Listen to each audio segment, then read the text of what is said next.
Welcome to the Money Down. We got a very special guest today.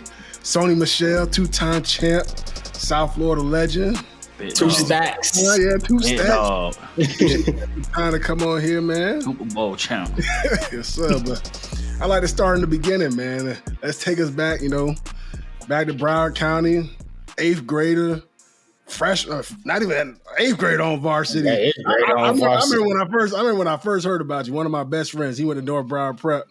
I think I went out to one of his games. He's like, yeah, we got Heritage coming up. They got an 8th grader out here running for 200 yards. I'm like, man, ain't no, ain't no way. So I went home, looked at rivals and stuff, looked at some highlights. I'm like, damn, for sure they go this dude running, toeing the field. How did that come about? How you become an 8th grader on varsity out there killing everybody?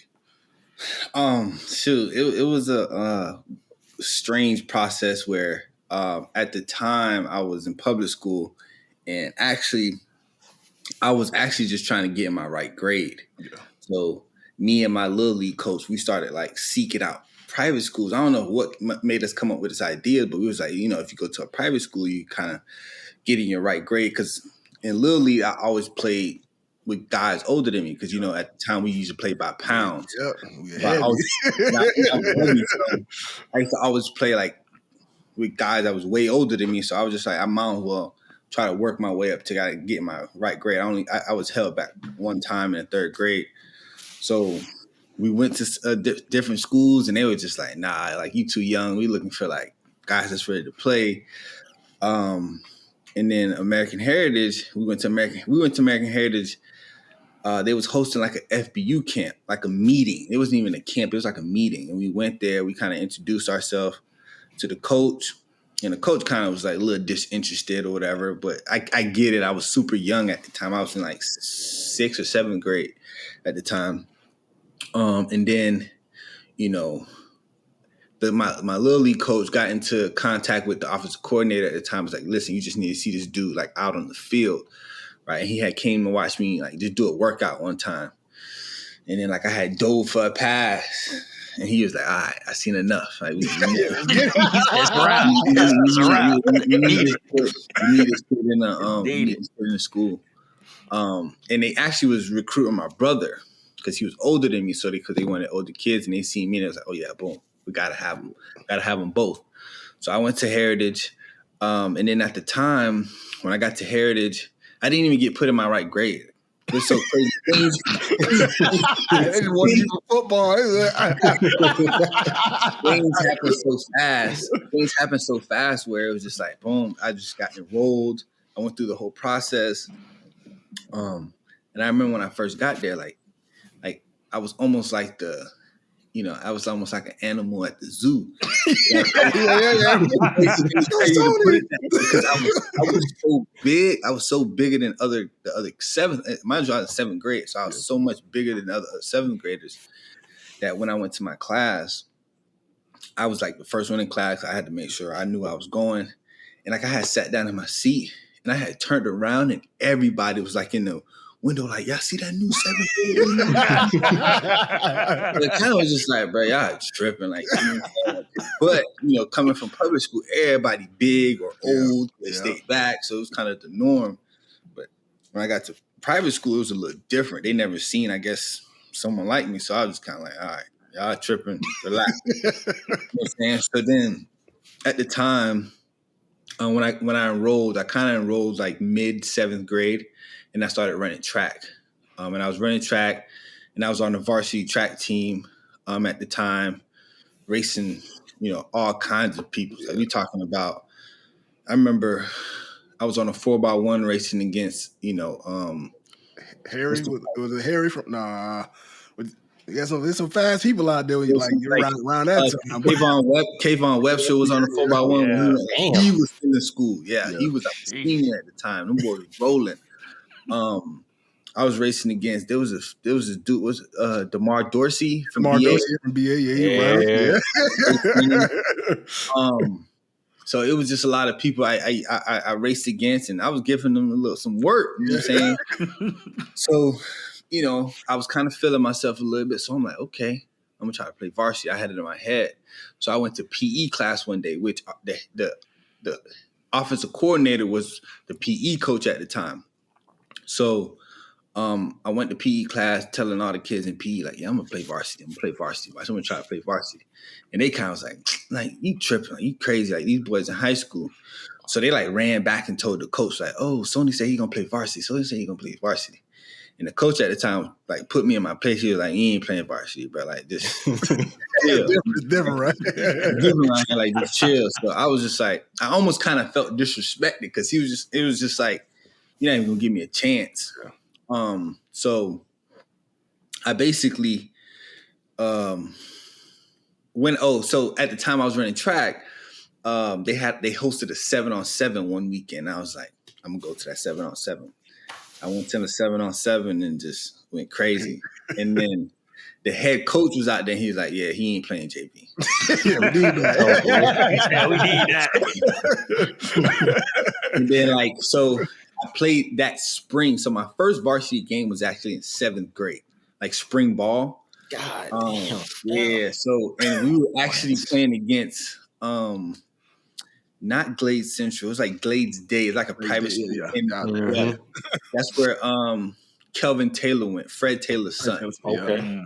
Yeah. So I remember the first game, coach pulled me to the side and he was just like, that's Fred Taylor's son. And he was like a young phenom. He played in varsity in 8th grade too. He was like, yeah, over there they got Fred Taylor's son. Tonight, you my son. Like, I need you to show out. I need you to show out. Tonight, you my son. I need you to show out. And mind you, this is my first game. In my head, I ain't thinking no big deal of it. First kick return to that bitch to the crib. Showing up. Out the gate. Out the gate, to the crib. But I ain't really do much in that game. But then, once that happened, it was just kind of like up from there. Like, I actually played different positions at the time. Like, they tried me out at linebacker, safety. Like, I was playing different positions. And they actually brought a running back in at the time. The running back got hurt. And then that's when they put me in, and then they made him go to defense. We seen enough. Yeah, they made him go to defense, and then like this whole big thing came about where it was just like, oh, this eighth grader, which I ain't never think nothing of it. I was just thinking like, this is what we do where I'm from. Like, we just play ball, we like to compete, and we want to win. And then I got a lot of scrutiny for, oh, he ain't playing against nobody. He playing against those private school kids. And then I kind of had to go through that where it was just like, oh, he too old. He doing this. He ain't really that age. So, but for me, I was just like, man, I'm going to just keep doing what I do. And yeah, that was kind of the beginning, the start of it, bro. Yeah. Hey, I gotta ask you, bro. What was? Because I know the yardage that you racked up through your whole career. Shit, middle school and high school was crazy. You got to give us the number. It sound when you say it, I know people gonna be like, "Ain't no way in hell." But no, you was rushing for a rack early, early, yeah. So 8th grade year, I rushed for 1,800. That shit crazy. 1,800. Yeah. What?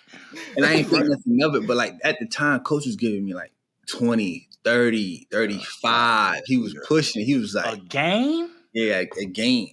Hey, this shit real in South Florida, Warren. This ain't Illinois, fam. Nah, bro. Hey, I ain't gonna lie, bro. I kind of, what I'm saying, we be talking about it, how they be illegally recruiting in Florida. So I got a little bit of that, but I ain't gonna say nothing about it. They be illegally recruiting down there. Ain't nobody legally recruiting, man. Hey, like I said, I ain't gonna say nothing, man. I'm just going on what I heard. Going on what I heard. So from that point, like obviously, like when did the offers start coming in? The college coach, I'm sure it probably started, from 8th grade on. I'm sure. Yeah. Like you really, like to me, I mean, I had some friends that played at Little League with me that went to American Heritage. Like they played it. They was okay, but like they wasn't like nothing big time. But like when you got there, that's really when the program shifted. So like, what was that like for you? I think you really put American Heritage football on the map. So like, how was it carrying that weight?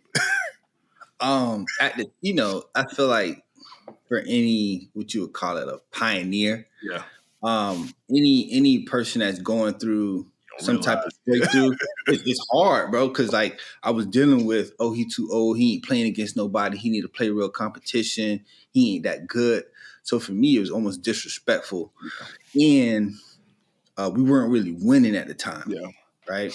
So we played the game to win. We wasn't winning, but it's so crazy because at the time, I think we went like 2 seasons where we wasn't winning. I was like, man, I want to transfer.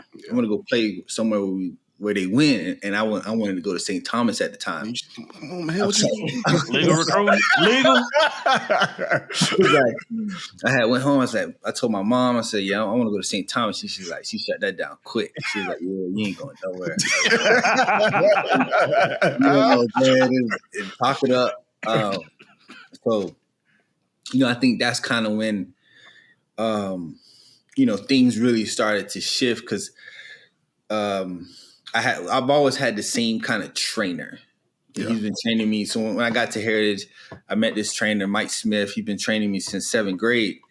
And we kind of just was like, we used to train just like clockwork, like Monday through Sunday, just on some like, it was fun. It wasn't even like, it was just so fun to us, like, you know what I'm saying? So we used to always train, and then guys used to see that.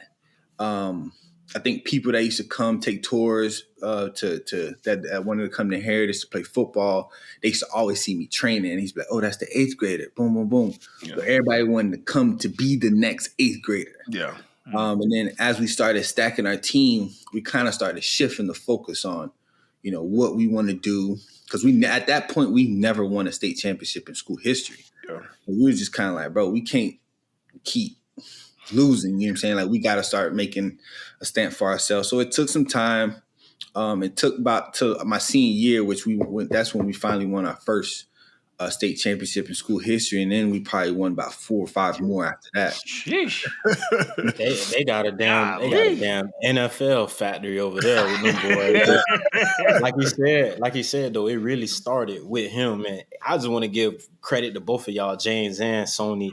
I know y'all boys real deal. That's that team you was on, James. St. Thomas, that was one of them teams, right? Like you had to see play growing up as a kid in South Florida, right? With you, Gio, Rashad Green, Phil, all them guys, Marcus Joyner, y'all team was loaded. And then, with me coming up, me and Sony really like the same, kind of in the same, age group. And it just always like, man, Heritage got this phenom. I think Sony, you was on the front cover of like ESPN, the ESPN magazine. Like, so just shout out to both of y'all. What was it like? It was that high school sports ESPN. It was like some kind of like, it was like the goal. Like I want to get on the front page of that. And that shit is like unheard of. So if you get on there, you really gotta be real deal gangster. Yeah. You gotta be gangster. So crazy because I had seen like a picture of like, you remember they had like the high school top 12 or something. I know what you're talking about. Yeah, and like everybody on there was juniors and seniors, and then I was on there, and I was like, that's crazy. Start a trend, man. Look back on, but like we, and then me kind of being that young phenom and kind of just building through it. We got our first ESPN game. They came out because they wanted to see me play, and then that kind of just sparked a little spark on American Heritage and kind of gave them some national recognition.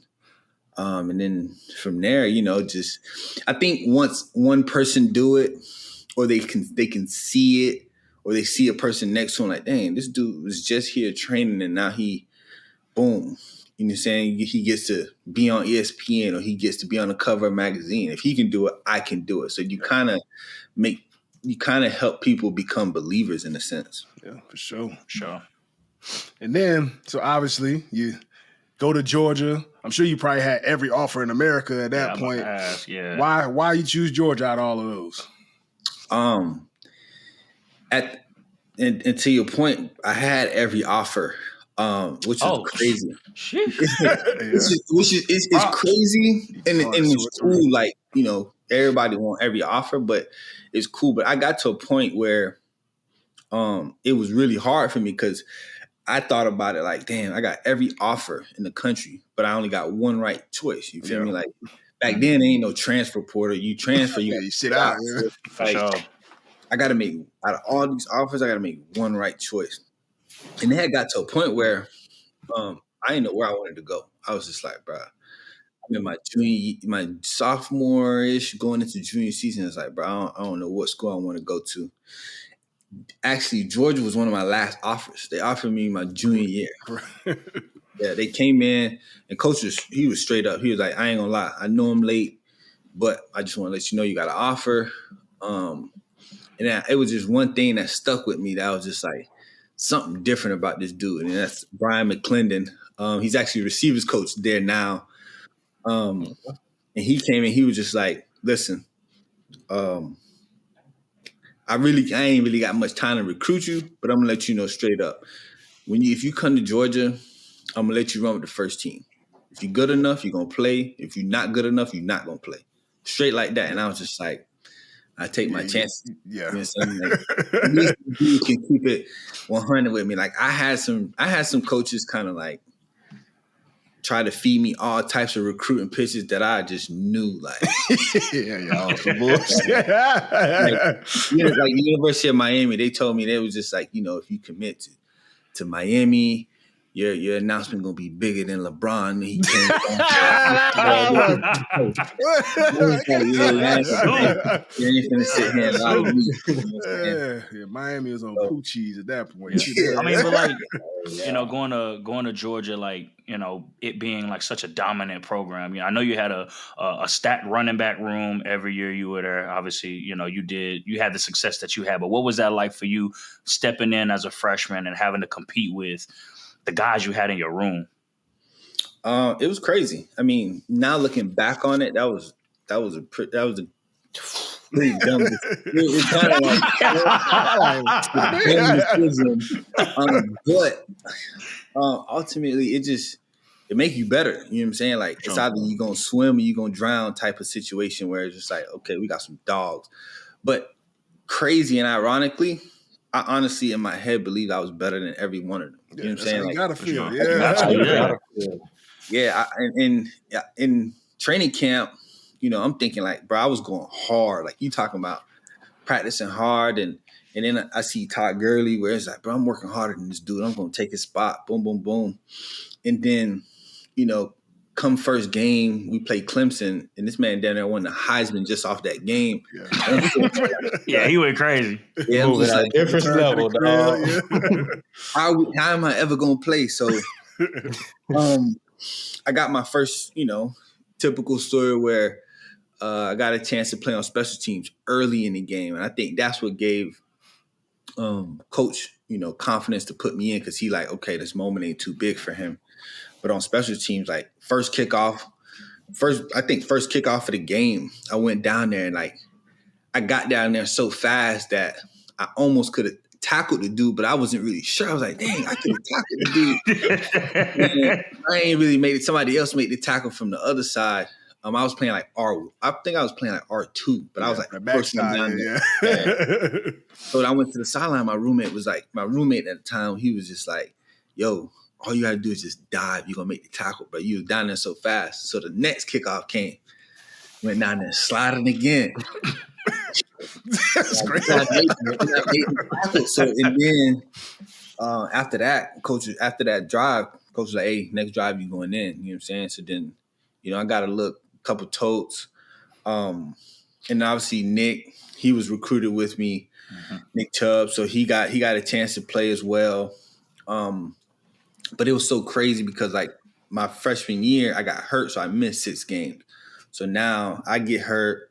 Todd gets suspended for those allegations for like getting paid or something. So Nick get his chance to start. He just go crazy. He's rushing like 200 yards a game. He taking advantage.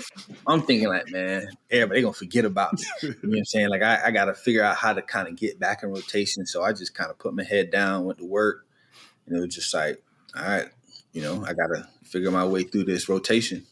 for sure. And Feel that. Hey, so obviously TG. I want to say what Keith Marshall was. Keith He Marshall at was the Keith goal there. line, Marshall. he was Keith sliding. Marshall was there. Now they had a room. Their room was stacked. Yeah, y'all was stacked. But obviously, like you and Nick kind of took Georgia to a whole nother level. Like, those guys was able to leave their mark, but you and Nick was like that group where y'all finally got over that hump, where y'all was making it to the SEC championship, right? Y'all went to a national championship. Y'all went to the chip. How that feel for both of y'all, bro, to also be like that 1-2 dynamic punch that you need in college football and the league now to really be successful? I be telling the young boys, like, even when I go back to like Heritage, I tell them, like, bro, you want to play with another back that's good, because one, it's gonna keep you sharp. Because if you ain't sharp, he's just gonna take off. He gonna make you look like you ain't doing nothing. Yeah. But if you competitive enough, you stay right there on his hip, you gonna make it happen. And me and Nick, we were always like super competitive, and it was never like, I mean. So it was so competitive where if he would score a touchdown, I would be happy for him. I need mine. Like, yeah. I gotta go do that. Like, I gotta go. It would push me like, when I get in the game, I gotta go make something shake. You know what I'm saying? Sure. So, but I was always happy for him. Like, it got to a point where our senior year, we used to sub each other in and out. Y'all boy that power? It was. We was just so. We had rules too, like beginning again, because we was roommates. So anytime before games, like we roomed, and he would just be like, "Hey, bro, you want to start this game?" And I'd tell him like, "Nah, bro, you like them boys are gonna be hype." Yeah, you always say that shit. You can take that. Right? You go find the ball and then wear him down, and I come in. You know what I'm saying? And get the dice. And sometimes we would switch. You know, I was like, I got you. Let me go try to wear him down a little bit. But we also had little rules where it was little signs, because like if he would have his legs crossed, I know he was tired, and I was just running the game. He'll run out. Or we had this running back rule that coach that recruited me created. If you get stopped inside the 5-yard line, you got to come out, because you don't deserve. It's almost like that's like the money down. That's like the money play. Like you got to get in the end zone. So whether if you broke a 80-yard run and got caught within the 5, you got to come out. Or if it's a goal line play, you got stopped, you got to come out. You don't that's tough. That's tough. So if you get stopped, don't even just go hands down. You know what it is. Put your head down and don't jog it off. So we had these little rules that kind of made it super competitive. So now it's like, you want me to come get that touchdown, or you gonna get in there? Yeah, so it just kind of created a competitive nature around the whole team too, because like our mindset was kind of shifted. Like, all right, now that going into that senior year, Georgia always had a seat at the table, right? You start the season, we top 10. You know what I'm saying? So like, at what point are we really gonna make our mark? And that kind of was like our focus for that season. We was like, but we don't really care about stats, because if you ball, the stats gonna come, and they did. Like, everybody was able to eat, get their stats, and even like for me, like little goals that I always had, like, and it was always super competitive. Like, I told my trainer before going into the senior year, I was just like, my goal is to try to get drafted before Nick. You know what I'm saying? Like, whatever it's gonna take. You know what I'm saying? Like I got to try to do what I got to do to get drafted before Nick, and I got to make it happen. And then, fortunately, I was able to make it happen, or ironically, it happened, because I don't really control that draft. You know how crazy it is, but yeah. Speaking of the draft, speaking of the draft, get the phone call from New England. Did you have any inclination that you was possibly coming to New England, or did you have any inclination that you was going first round, that type of thing? Did you think you was going day one at all, or do you figure it was like a day 2, day 3 type of thing? Because running backs wasn't really going first round like that. It'd probably be one, most of the time. You see, who was it, the kid that went to Seattle? I forgot his name. Rashad Penny. Rashad Penny. He went before you, then you got drafted a couple picks later. So what was that moment like, getting drafted by New England? So going through the whole draft prep, you got to talk, hey, you might go late. You might slip in the first. Yeah. Definitely second, latest third round. It's just giving that big range, to the point where I was like, all right, the range is a little too big for me. So I ain't finna have no draft party. Yeah. And I damn sure enough ain't going to the draft because I ain't finna be embarrassed. Literally, like, you ain't finna embarrass me because like I was at the draft the whole week. The day of the draft, I flew home. Yeah. I was like, You yeah, sitting there in them cameras.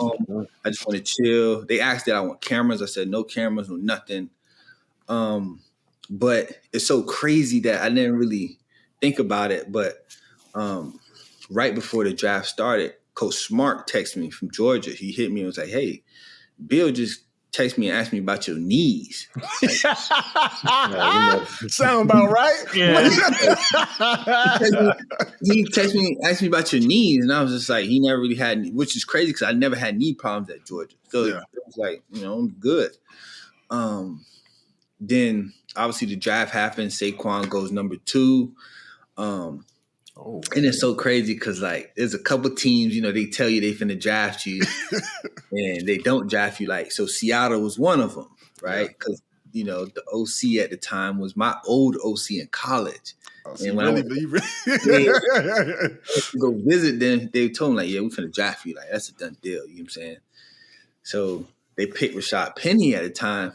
And then like, you know how like you got the top 5 running backs? He wasn't even in the top 5 running backs. So to me, the draft is messed up. Yeah. You know what I'm saying? Now they got to get back on track and start drafting back in order. So I'm just like, dang. Once he got drafted, I was pissed. Like, I'm like, I'm about to drop. I'm going to drop to 3rd round at this point. You know what I'm saying? Like, now I'm thinking the worst. Yeah. And then, mind you, we in a group chat. Me, Nick Chubb, and Isaiah Wynn. We all in a group chat together because we was all roommates. And we all going through the draft at the same time. So I go to my room and then Isaiah basically texts the group chat Patriots because he got drafted by the Patriots first. I'm just kind of like, congrats, but I'm pissed. I'm in the room just basically about to go to bed. But then I'm like, bro, just turn on the TV. I turn on the TV. I'm just chilling, just watching it. And then phone call come. And it's like, they got the little little Foxborough. Yeah, Foxborough MA. And at that time, like, I don't know what MA is. Like, who this is? I was trying to answer it. So I answered it, and it was Robert Kraft at the time. He was like, hey, it's Robert Kraft. Just want to let you know we're going to take you with our next pick. And I'm going to pass the phone to Bill Belichick. He passed the phone to Bill. And then at that moment, I was like, damn, this shit's real. Yeah. Real. But and it goes back to, ironically, it just goes back to just my high school days where I always was just like, man, I want to play on a winning team from day one. I got to Georgia, and I was like, I just want to be on a winning team. That's all I ever cared about was just winning football games. It no matter how many yards you got, what's your stats looking like. If you ain't winning, that shit ain't fun. It ain't fun at all. Right.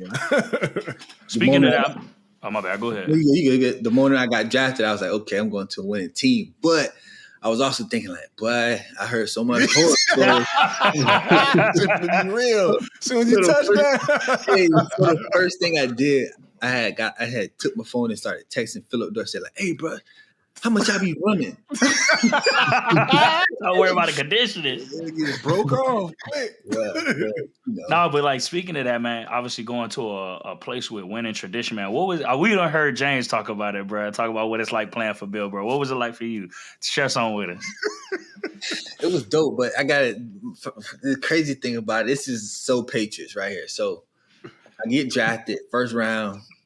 And I'm watching every other first round. Calvin Ridley get drafted first round. Them boys send a jet. Every team send them boys a jet. Everybody got a jet. Not lying. They put me on a Southwest flight. First class? Ain't no first class in the Southwest. Oh, yeah, that's right. Damn. You got to pick your seat. Yeah, you pick your seat. So I was just like, dang, I can't even get the experience on the jet. That's crazy. That's hilarious. I went on a visit there, and I feel like they sent me, like, pre-draft visit, they sent me in first class. That's crazy. I thought for sure they'd at least put you in the first class. That's crazy. Put me on that Southwest flight. But they said bags not free. Playing for Bill, man, it was straight. Like, I think, he's a solid coach, like very approachable, like more approachable than you would think. Now if you approach him, you gotta come correct. You better come with all your facts. You know what I'm saying? But, straightforward dude. You know what to expect. He not throwing you no bones. Like James talk about that. You go to work. Like, listen, me and James used to sit right next to him. Like, hey, but you think you gonna let us slide? Take a couple periods off? Nope. Nah. Put your gear on. Go outside. Let's get it. Yeah. But in the moment, it can be hard. You know what I'm saying? There's good times, there's harder times, and there's bad times. But ultimately, I'm grateful. You know what I'm saying? Because everything that I've learned from him, from that kind of process, I kind of like structure my life now through that. Like, all right, just taking little things and being like, all right, this worked out for me while I was playing for them. Let me imply this. And like, it works out by having that kind of structure, maybe by not throwing bones, you know what I'm saying? Not taking a day off, like, maybe I'll sleep in today. Nah, get up, stay on your routine, little things like that. It helps on a day-to-day basis. Hey, I gotta ask you, bro. Obviously, being a huge fan of football, like you said, from little league, 8th grade to now, you playing with the Patriots, and in the league, that had a dream come true. Who was that one player, or on your team, or that you played against, where you was just like, damn, that's Randy Moss, or damn, that's Aaron Donald. Like, who was somebody that you either couldn't wait to compete against, or you shared the field? Obviously, you shared the field with the GOAT. You know what I'm saying? Yeah. But who was somebody that you looked up to? I think the biggest thing was Tom Brady when I first got in the meeting room, and I was just sitting there, and mind you, coach talking, I'm just looking at Tom like, bro, this is Tom Brady. Really? Everybody ain't gonna act like this ain't Tom Brady. Like, I'm watching what he eating. Like, why he eating them snacks? He drinking that kind of water. Why he got that? He used to always have like a towel behind his back. Like, why he got that towel behind his back? Like, you just watch him and almost like admire it. Like, damn, that's the GOAT. You feel me? And everything he did was just consistently the same every day. He brought the same water jug. He brought the same snacks. Like, it was dope. And I would say number 2 was Aaron Donald. Like, just from the hype of what it was. Like, Aaron Donald, like, if we trying to run plays and practice, like, he couldn't practice. Yeah. Because one, we're not scheming up against him. You know what I'm saying? Other teams scheme up against him. And so if you leave him one-on-one with a player to play dead, It's dead, yeah. That ain't an option. So it's either watching him work was kind of dope. Just seeing how he go by his business, but also seeing it in person. Like, bro, this dude is like almost like a real deal machine. Like, the next Aaron Donald is probably going to be another 50 years from now. You know what I'm saying? It's going to be like, those are like once in a lifetime kind of players. But I say Tom Brady number 1, and then Aaron Donald number 2 that I was able to really. Sure. And speaking of that, obviously you got traded, to the Rams. Not everybody happens to get traded or cut throughout their career. Like, what was that feeling like for you? I know, like, we kind of knew it was kind of happened at like some point. That's kind of what you wanted in a way. Like, what was that feeling like once it kind of set in? And then what was the differences, like New England, going to LA, and obviously it's completely different coaching style. Like, how did that work for you? Obviously being traded, career wasn't going how I wanted to go. So I just kind of wanted a little fresh start. And I kind of went in and asked for a trade. It's like, I think I just needed to just wanted a fresh start. And like, I think that's what's best for me. Tell him what Bill told you when you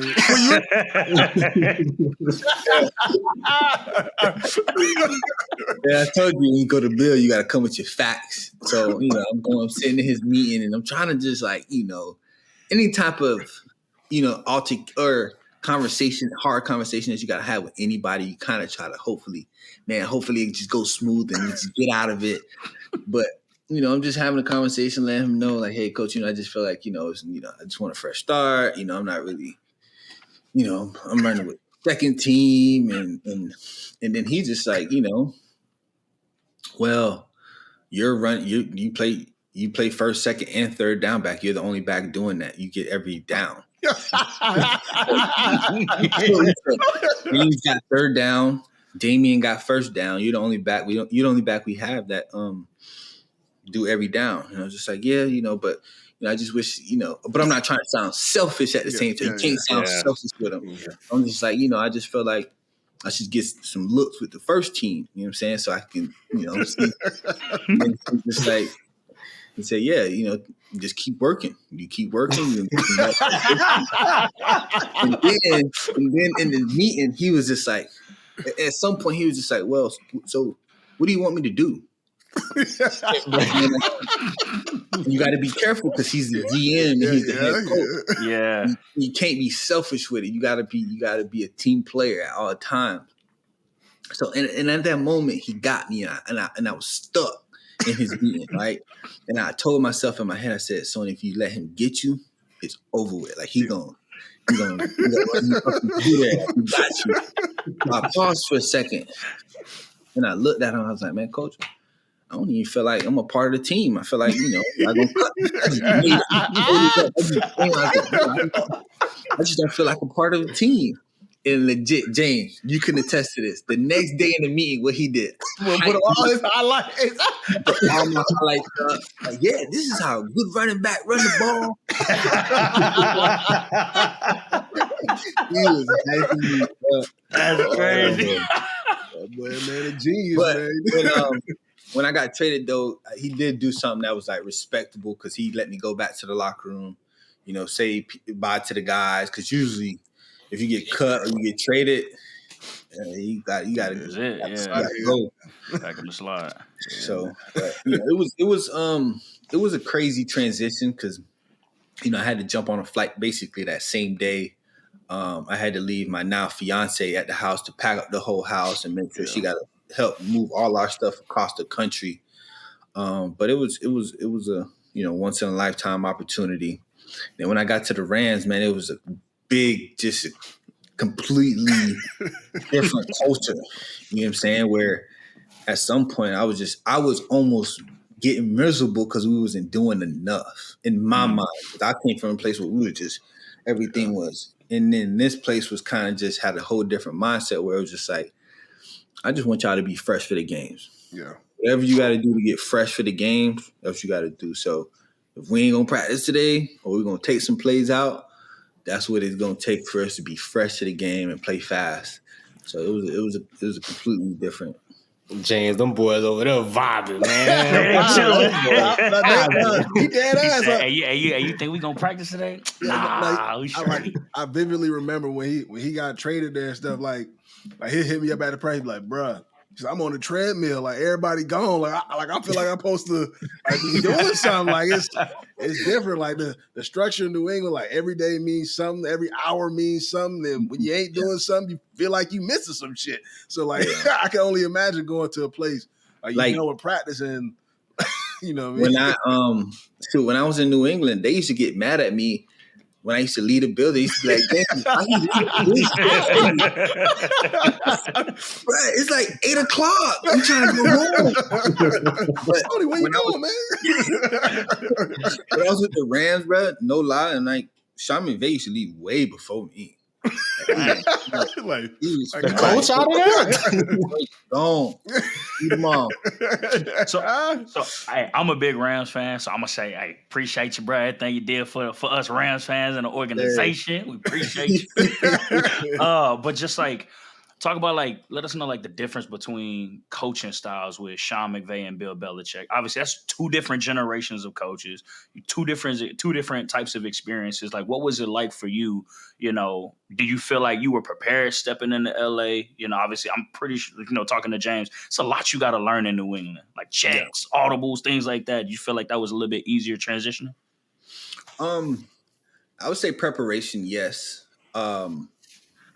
The Rams terminology was different. They had lengthy words to their plays. It's like a chapter book.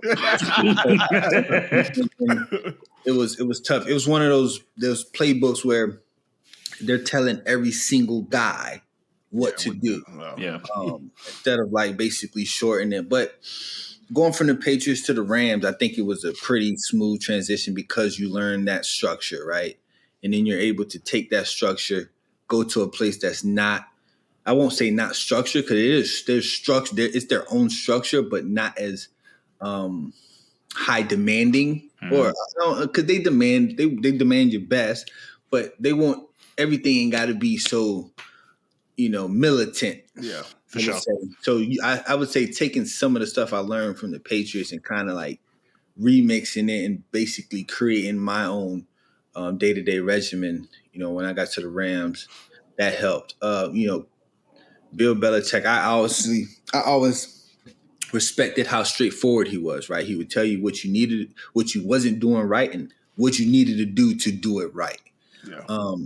And Sean McVay, he would basically speak life into you. Like, and they always said, man, like, if you had some form of like illness, cancer, if you want anybody to break the news to you, you want Sean McVay to break that news to you, because this dude is the most positive dude in the world. You know what I'm saying? You know how to like talk it through. You know what I'm saying? But at the end of the day, they both were preaching maybe different things, but was trying to get to the same goal. Yeah, you know what I'm saying?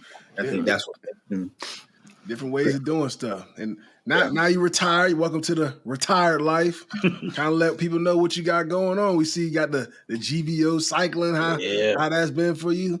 Let the people know what it is, where to find it.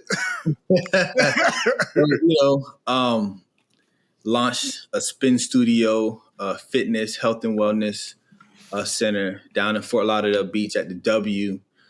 For now, we're doing a 5-month pop-up where we offering spin classes, but we also offer complimentary recovery like Normatec boots, hyperized massage guns, heated back and heated knee sleeves, for our riders, just to kind of get that recovery component to it, which I feel like that's missing in the kind of the fitness industry. And we're just trying to give and serve to the people, right? Give the people what they deserve when they're working out, taking care of their body, man. Like, how do you turn your body over, get ready for your next ride, and not sit there and deal with soreness or work out so much where you're just crashing out. Yeah. You never get a chance to take care of your body. Yeah. GVO, we're growing. We're building a community. We welcome all people. We're not like closed off to anyone. If you never really spin or did so obviously cycling is a stationary bike, non-strenuous. It's a tough ride, 45-minute exercise. Be real, I was gonna say non-strenuous. It's not strenuous on your joints, right? You're not pounding on your knees. You're not killing your shoulders with any kind of workouts. But you still can get results. You can get the results you need. And it's another form of recovery, depending on how you look at it. You can go at your own pace. You can keep up with the class. So it's basically, you come in and kind of get in where you fit in. 100%. That's gonna be dope, man. Hey, I've been blessed to see, Sony working and putting this whole thing together. And hey, y'all boys, that spin shit real, man. What? So I respect, I respect, people that can, get in, the spin classes and work, through them 45 minutes. Cause, just being an athlete, I'm thinking, bro, ain't shit. I'm from Florida. We run all day. Like, it ain't nothing really going to beat me cardio wise. And man, he got an instructor, bro. I got to give a shout out to her. He got an instructor named Marge. She real deal, dog. Good energy. Good energy. She gonna take you through there on that spin cycle though. But it's like you said, it's positive energy and it's definitely for a good cause. So shout out to GVO and what Song got going on right now for sure. That's fire, man. Next time I'm down in South Florida, I'll be sure to check it out. I'll be seeing the pictures, got the view, looking at the beach, all that. You know what I'm saying? So, that shit next level. Right? Yeah. Ain't never seen nothing like that, man. That's definitely dope, man. But that's big time. That's a wrap for this Money Down, podcast, man. We appreciate you jumping on with us, Song. Make sure you like, subscribe. We on Instagram, YouTube, Spotify, Apple Podcasts, at the Money Down Pod. Check us out, man. 2 stacks. Yeah, appreciate you, big dog. Yes, sir.